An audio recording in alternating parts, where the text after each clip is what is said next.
Alors, coucou, on va être dans la troisième partie. Je vous ai dit, je ferai plusieurs vidéos parce que le format de 10 minutes est un peu court et j'ai pas envie en fait de passer forcément trop vite sur les sujets.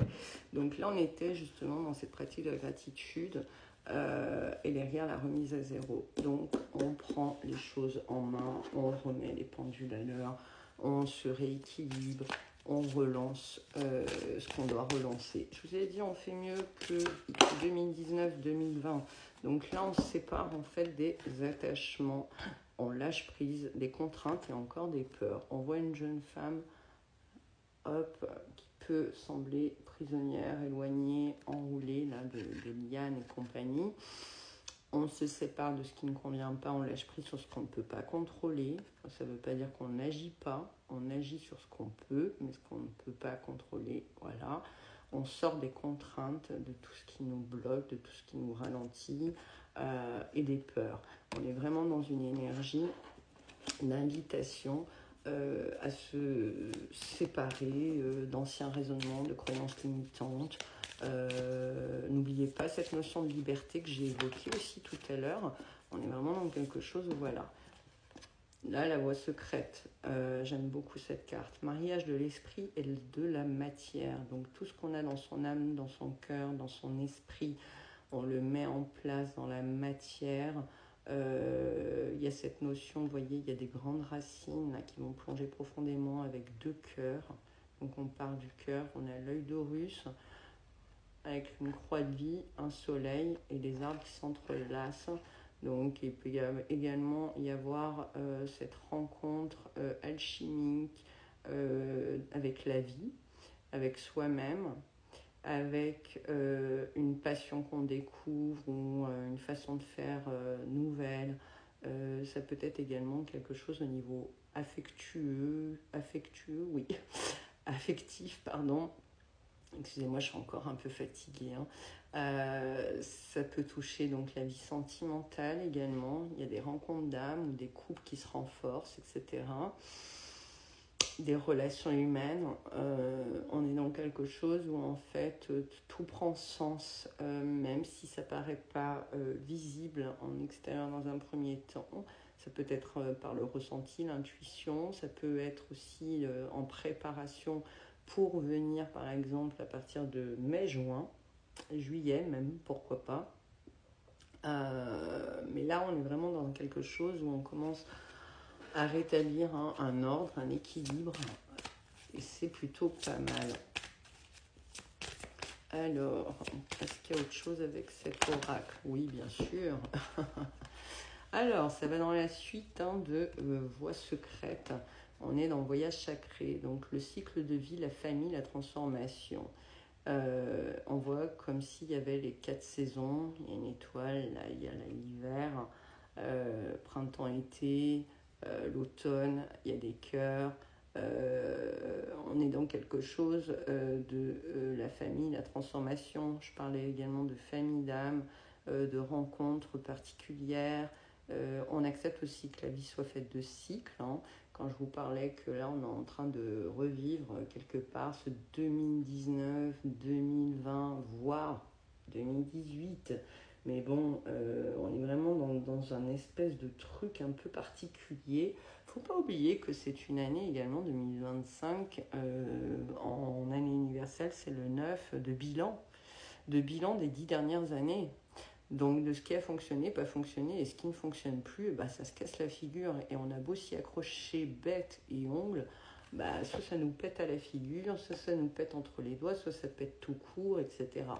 Là, il y a le souvenir. Donc il peut y avoir également des émotions du passé qui refont surface, sensation de déjà vécu, ou être nostalgique, ou vouloir revenir à des vieux schémas, ou revenir également à des choses qui par le passé ont fonctionné et peuvent être remises au goût du jour aussi. Il ne faut pas l'exclure, cette approche. Donc là, on voit une jeune femme. L'eau, c'est les émotions. Le symbolisme de l'eau, c'est souvent le féminin, les émotions, la mer, le féminin. Donc, ça peut être aussi également tout ce qui est lié aux enfants et à l'enfance. Enfin, il y a pas mal de choses qui vont se passer. Donc là, je pense qu'il y a beaucoup de familles qui vont être impactées par des choses. Et on va remettre en fait les pendules à l'heure sur cette année-là. Tiens, ça fait penser à la chanson de Claude François, cette année-là. Mais j'ai en face 2027. Alors, je ne sais pas pourquoi on parle de procédure. On parle également de procédure. Ouais, procédure. Il y a quelque chose là-dessus. Hop.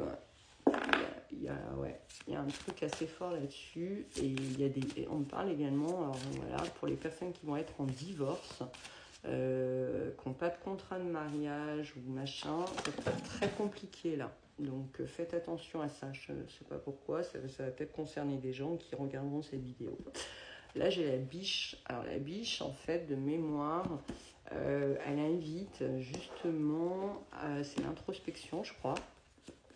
Alors, on va aller voir si c'est bien ça.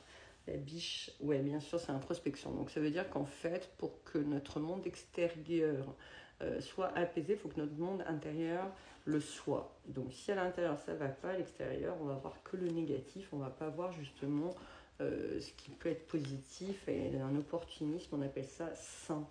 La biche également, elle évite de s'apesantir de mémoire sur tout son passé, d'être ralentie par les choses.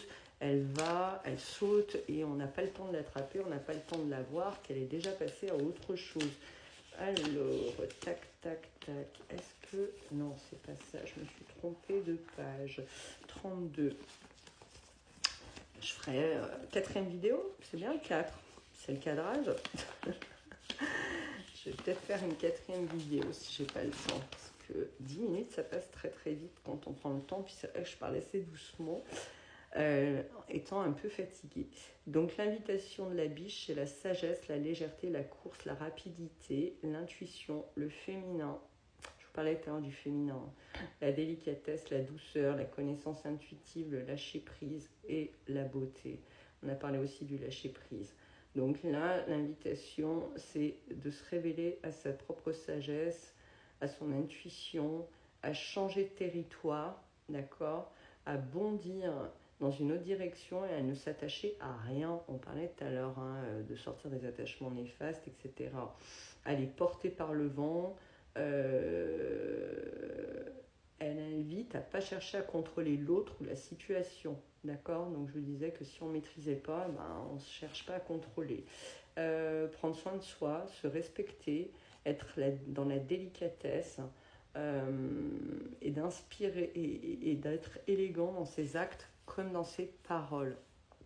Le message: je suis la biche, légère comme le vent, rapide comme la flèche, à peine je me pose que je disparais. Je ne connais aucun obstacle dans la forêt, chacun cherche à saisir ma beauté naturelle.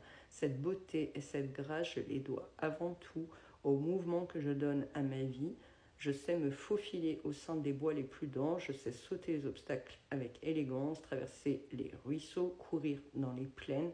J'ai pour moi la vitesse, l'agilité, la délicatesse. Mon intuition me permet de poser mon pas en toute légèreté. Je viens t'enseigner l'art de la course. En courant après moi, tu iras de l'avant, tu cesseras de t'apesantir, de t'interroger, de gamberger, de remuer le passé. Tous les animaux vont de l'avant, ils ne regardent pas en arrière, ils s'appuient sur le mouvement. Seuls les hommes se retournent et reviennent sur leurs pas. Je t'apprendrai à aller de l'avant, à t'aventurer vers l'inconnu. Tu peux me faire confiance. Je connais le secret des forêts les plus denses.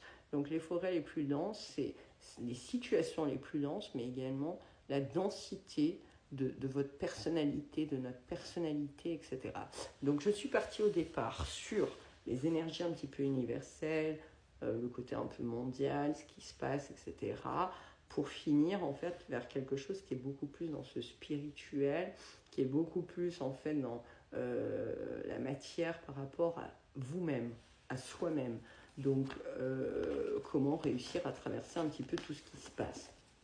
C'est hyper important d'avoir, je pense, plusieurs cordes à son arc face aux situations et aux confrontations qu'on va avoir dans les jours et les semaines qui arrivent. On refait une quatrième vidéo. À tout de suite.